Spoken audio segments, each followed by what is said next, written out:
Hi guys, Will here from WB Trading and welcome back. If you are new to the channel, please do hit that subscribe button and tap the bell icon so that you don't miss any of the free content that I share with the trading community here on YouTube. So what is maximum favourable excursion? And no, I didn't have one too many glasses of wine last night and just make that term up. But before anything, could I just ask you guys to take a second to drop a comment below the video today, just letting me know, do you know what it is? Or are you learning about it for the first time here today? I'd be really interested in your thoughts. And also, if you haven't heard of it, don't be embarrassed to comment saying, no, I haven't heard of it, because, hey, there's always something to be learned for all of us, isn't there? So it's not a bad thing if you haven't heard of it. Again, before we go any further, maybe pause the video for a second, hit the comments section below the video. And again, just let me know if you know what it is. If you would, I'd really appreciate that.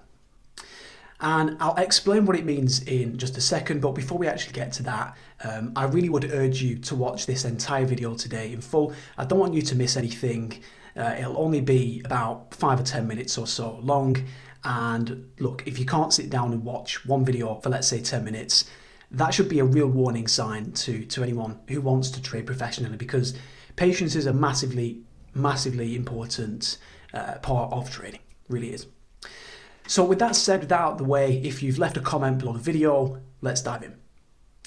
So what is maximum favourable excursion? What it represents is how far your trades run before turning around and hitting your stop loss. And the reason that this is such an important metric to track as a trader is because let's say that you always find yourself closing your trades at, let's say, 2R or 3R, okay, which might feel like solid wins, and you're probably profitable if your average win is let's say 3R, depending on your edge and your win rate and so on. But without tracking your favourable excursion data, you might not be aware that a handful of your trades actually run on to an average of, let's say, 5R or 6R or above. And knowing this, having that data to hand, would mean that you're able to pretty easily boost your profitability by batting for that slightly larger average win. Okay, so think about this. Why take 3R off the table and close a trade out when you know that on average your trades actually run by, let's say, 5R or 6R, right? It's madness, isn't it? And some traders don't even know that they're actually more profitable than they're allowing themselves to be. And that's where tracking this certain data points comes in. So let's look at an example. And I've just made this up, by the way. This isn't a real trade record, but on the right-hand side, I've put in 5 trade outcomes as R multiples. So 1R, 2R, 1.5R, 3R, and 1R. And let's say that you took these trades, okay, and you closed them out at those R targets. Now let's look at the maximum favourable excursion data in the column next to the R column. Again, this is just fictional data for example purposes, but imagine you found that the trade you closed for 1R actually ran as far as 5R, and the trade you closed for 2R actually ran as far as 6.5R, and so on.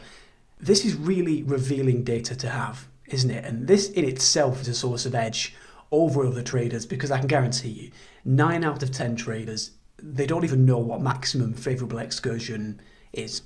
Just by watching this video, you've grown as a trader and you've actually advanced your skill set and you've put yourself ahead of those other traders already. And by the way, just very quickly, if you are learning something here today and you are growing as a trader thanks to the video, it'd be really great if you take just a quick second to hit that thumbs up button. And I'd also really like to hear from you in the comments section too, even if you only drop me a thanks Will, I enjoyed that, or thanks for the video Will, or anything similar. It's just good to know that you guys are enjoying the content, because it always takes me about 3-4 hours to plan these videos out, put the slides together, blah blah blah, get the voiceover recorded and so on and so forth. So again, drop me a quick comment below the video if you have a second. I would really appreciate that. So back to the sheet and the data that we have in front of us. Now, there's nowhere near enough data here to actually draw a concrete conclusion. Right, you're going to need a minimum of, let's say, 50 trades, if not 100 trades.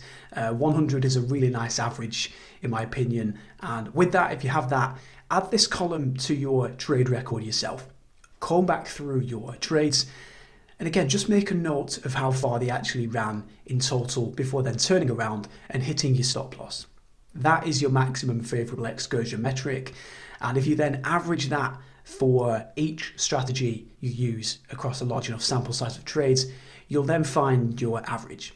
From there, you can compare your average to your actual average win, the kind of win that you're genuinely closing on a day-to-day basis. And you might just find that you can actually safely and confidently run your trades that bit further, which will in turn boost your profitability. So this data, it's something that is one of the very first things that I begin looking at whenever I mentor a trader who doesn't use my strategies. And it's insane sometimes how little profit people are actually taking via strategies that actually offer pretty sizable average winning trades. But again, without this knowledge, without this data, you just don't even know it. But again, hopefully after walking you through this today, after teaching you what maximum favourable excursion actually is and how it works, hopefully you can now head away, build this data for yourself and boost your profitability as a result. And if I can boost the profitability of even just one trader via this video, then the 3-4 hours it took to actually make it will have been worth it. Anyway, I hope that helps. Hopefully the video has added value for you all. Again, I'd really appreciate if you take just a quick second to hit the thumbs up button and drop me a comment below the video if you would. But that aside, I'll leave it there for today. And as always, trade with Hedge, with consistency, and I look forward to having you back here on the channel soon. Thanks, guys.